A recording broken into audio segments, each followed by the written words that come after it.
Atlanta's Olympic Stadium now just 26 days away from opening ceremonies for the Centennial Olympic Games. The final day of the track and field trials, hot as always in summertime Atlanta. In the shade, 96 degrees if you're sitting in the sun, over 100. And down on the track itself, a scorching 114 degrees. Tom Hammond and Craig Mass back with you, ready for our first event of the day, the women's 1,500-meter final. Top 3 finishers to make the U.S. Olympic team at 1,500. And Tom, judging from the qualifying rounds, there could be pushing and shoving. The hot temperatures mean it will be a tactical race. Ruth Wysocki, the 39-year-old veteran, she ran for the United States in the 1984 games, only made it to the final through a protest. In her semi-final heat with just about a lap to go, they were all crowded together. She's the tall woman in the middle. When the moves started to be made, everyone jostled for position, and Wysocki almost went down, clearly broke stride, lost all of her momentum, and wasn't able to qualify. She protested. One woman was disqualified, and Wysocki was put in the final. This woman, Sarah Thoris, was disqualified. Then she protested and was put in the final. So we have a large field of 14 in the final. Maybe the favorite is Regina Jacobs, who is looking to make her 3rd U.S. Olympic team. She won the 1,500 at the 92 Olympic trials, made it to the semifinals in Barcelona, was also on the 88 U.S. team. Jacobs seems like she's suppressing a smile there. She knows that she has what is so important in a race like this, a great finishing kick. She can really just watch the others, toy with them, and make one big move and run away from them. Susie Hamilton has already made the team at 800 meters, just barely holding on, diving across the finish line for 3rd place in the 800. She went to the Olympics in 92, but was eliminated in the first round of the 1,500. This is actually Hamilton's better event, but she's already made the team in the 800 meters. That must take a lot of the worry off of her, although she is tired from having already run those 800-meter races. And another contender, Juli Henner from Harrisonburg, Virginia. Henner, I think, is the main challenge for Jacobs. She's had just a brilliant season, guided by her husband and coach, Pat. They've really crafted an excellent season, all sorts of races at different distances. She seems ready to run. Here is the start list in the final for the women's 1,500. Hamilton, Wysocki, Jacobs, Hill, Huber, Franey, Wickus, Thorset, Henner, Ten Bensel, Goddard, Schwald, Marshall, and Best. And it's a very evenly matched field, but for Jacobs, who does have a superior personal best than the rest of the field. Henner, I think, is ready for a big breakthrough, though, on a time basis and certainly on a competitive basis. And yet another wonderful comeback story. Vicki Huber, 6th in the 3,000 meters at the 1988 Olympics, took a long time off from track and field, only started back towards the beginning of this year and has made the Olympic trials final. She says she's thrilled just to make it here. She may be a little bit short on racing speed to make it on the team.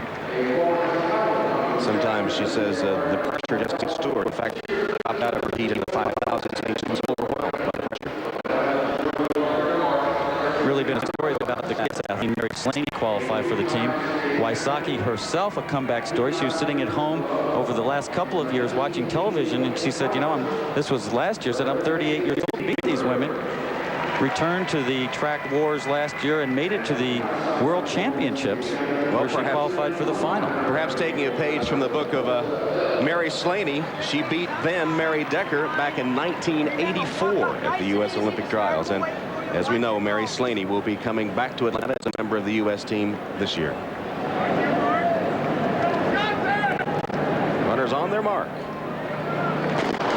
And the 1,500 hill was away quickly. Vicki Huber is also out there with Juli Henner. The real question is, will anyone want to make the pace on such a hot day? Wind does not seem to be a factor, and they're all waiting for someone to go to the front. In that incident with Ruth Wysocki, she was disqualified from the field. Wysocki put back in, then Thorset protested, and finally they said, all right, you can run too. He already left the track, was back at the hotel, learned from a friend who had seen it on television. Her coach, Peter Tagan, had to quickly regroup and file his own protest to get her back in the race. Sarah Thorset leads. Stephanie Best takes over the 2nd spot. Fran Ten Bensel is on the inside 3rd. 3 laps to go. It's hard to expect them to run a very fast pace given the temperature down on the track, although many of these athletes train in warm temperatures. In some cases train specifically in warm temperatures for their chase approach, which of course opens things up a great deal. If it was a fast pace, the best runners would rise to the top. If it's a slow pace, someone can get lucky and have the sprint of their life and make the team. Sarah Thoris, a bit of a surprise in the indoor season when she won the national champion. Did show a good finish in beating Sarah Thoris for that crown. Look at Juli Henner in third place. Just where she should be. She's not on the inside, so she can't get trapped, but she's up near the front so she can cover any move. She's an asthmatic and has trouble running at certain times of the year and in certain locations. Just got her master's in sports administration from James Madison University. And as I said, a really intelligently planned year for her. For instance, his personal best at 800 meters. She came here and won the Grand Prix track meet in Atlanta in mid-May in similar weather conditions with a very big sprint over the last lap. So clearly Jacobs has taken the lead. Sarah Thorsett is still there second with Juli Henner. Regina Jacobs on the outside looming in third place. Susie Hamilton, by the way, has been way back, starting to pick it up just a little bit, and he has had it be acting up at this point. This huge bunch is just an accident waiting to happen when the moves start. And I'll tell you what also could happen is that the 800-meter runners in the field, people like Susie Hamilton, Amy Wickes, Debbie Marshall, Elisa Hill, could suddenly assert themselves over this last lap. Stephanie Best, Sarah Thorsett, Regina Jacobs, Juli Henner, and then comes Elisa Hill, Amy Wickes, and they're all in striking position. Susie Hamilton has moved up momentarily. And now Henner's making a little dance when it looks as if Jacobs see Henner in the middle of the screen fighting to get out. She's looking for space to run as Jacobs goes to the front.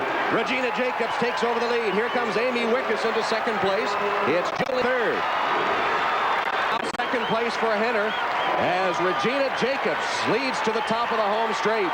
Juli Henner is second. Amy Wickes is third. They're in the home straightaway, and Regina Jacobs leads the field. Sneaks a peek behind her, and nobody's gaining. It is Regina Jacobs, Juli Henner fighting for third, Vicki Huber and Amy Wickes for the final spot, and Huber takes it.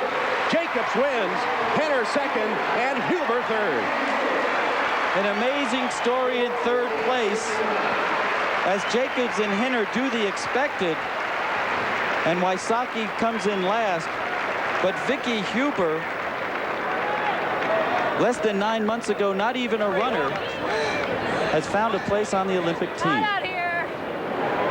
And I think you said it best, Tom. She dropped out of the 5,000 meters because she couldn't take the pressure. This one of the most pressure-packed races we've seen because of the cat and mouse game that they played. Everyone in a group, nobody making a move until the last lap. And the pressure really for Vicki in the final 50 meters as she passed Amy Wickes for that third and final qualifying spot.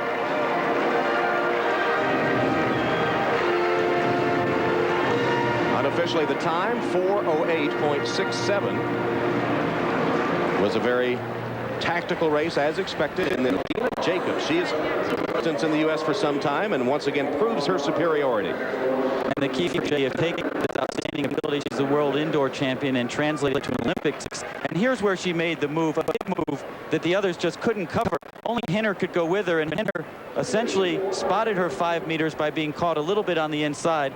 Once Henner got by, those two were clear, and the fight was for third. Huber moved into fourth. Then she set her eyes on Amy Wickes, who must be a little bit tired after running the rounds in the final of the 800 meters.